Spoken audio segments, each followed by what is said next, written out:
Do you like bread?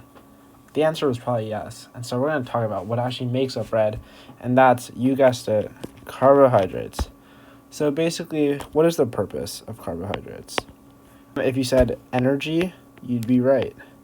Carbohydrates are all about energy. So that's why people are like, oh, you need to eat carbs to get energy. So that's why when you eat bread, if you're really tired or you eat things like sugars, that's why that gives you that energy rush.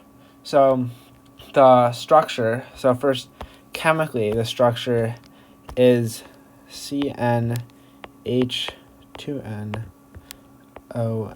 So this is a general thing for most carbohydrates, where basically in their chemical formula, you'll have things like C6H12O6, right, where these N's represent like a number.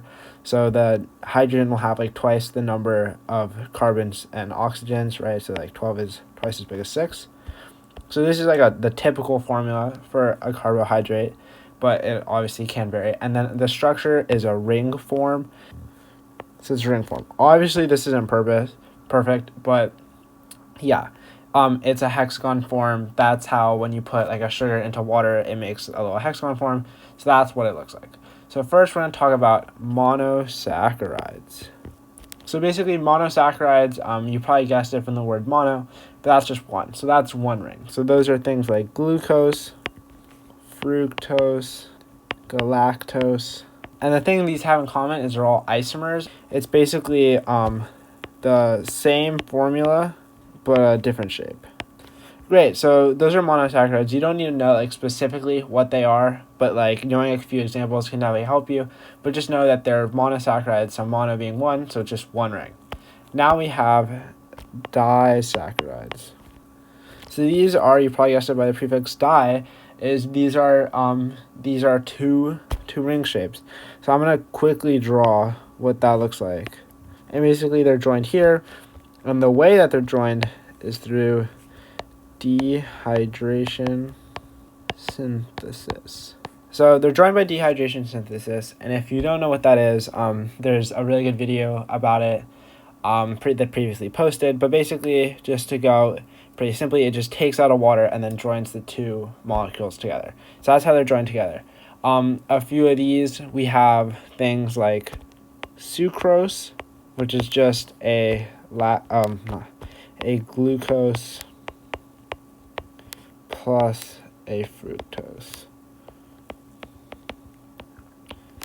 And yeah, so that's basically what that is. You don't really need to know specific examples, but this is a good one to know. Sucrose being like sugar, like common sugar that you would eat, and so that's like glucose and fructose. That's in a lot of food products, like high fructose corn syrup. That's something that gets brought up a lot. So that's what that is.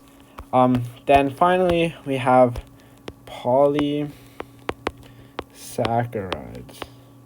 Okay, so basically these are what now it's multiple from the prefix poly, but there's basically a really long chain of these monosaccharides put together. So first example is starch. So this is bread, cookies, cake, all that fun stuff. That's starch. And so basically what this looks like is it's a chain of glucoses linked together. So just like this hexagon here, linked to this hexagon here, this hexagon here.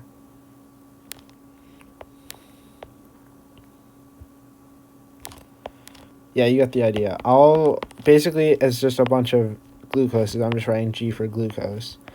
And it's just a bunch of glucoses linked together like that. And so the way this actually works is that you'll break off one glucose off the end, like when you digest it. So like that's one, you'll break off that one, and you'll break off that one, So that's kind of how you digest it.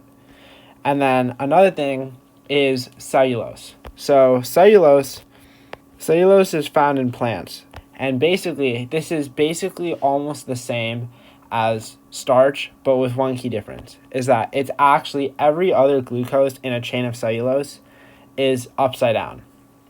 So what this looks like is you have your first glucose here, and then you have an upside down glucose like that. So every other one is upside down. And so what makes this different is that we actually can't digest it.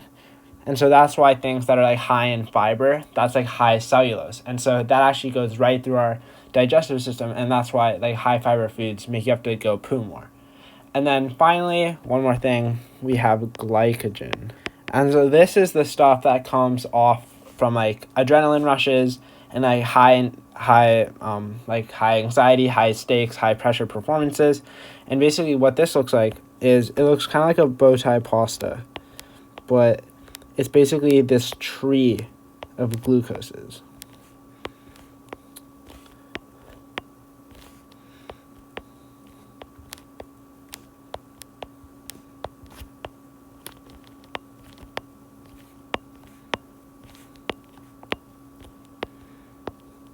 I'm just gonna it's the same thing where it just branches out. I'm just not drawing it.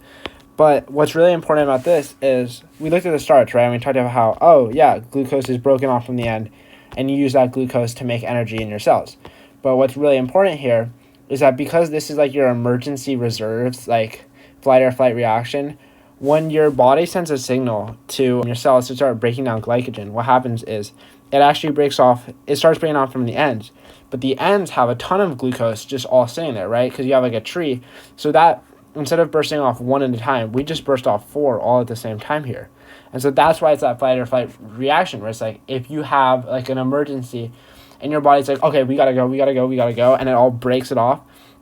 It breaks off a ton, and that's where you get that extra bit of energy.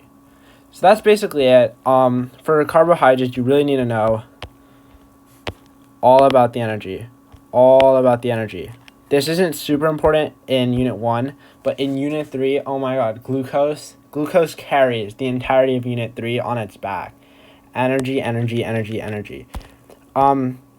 This chemical formula stuff isn't as important, but it helps to know. Yeah, definitely know that it's a hexagon. That's really important. You don't need to know specific monosaccharides or disaccharides, or really the polysaccharides in super great detail. Definitely know glycogen, like what that is, like the structure we talked about.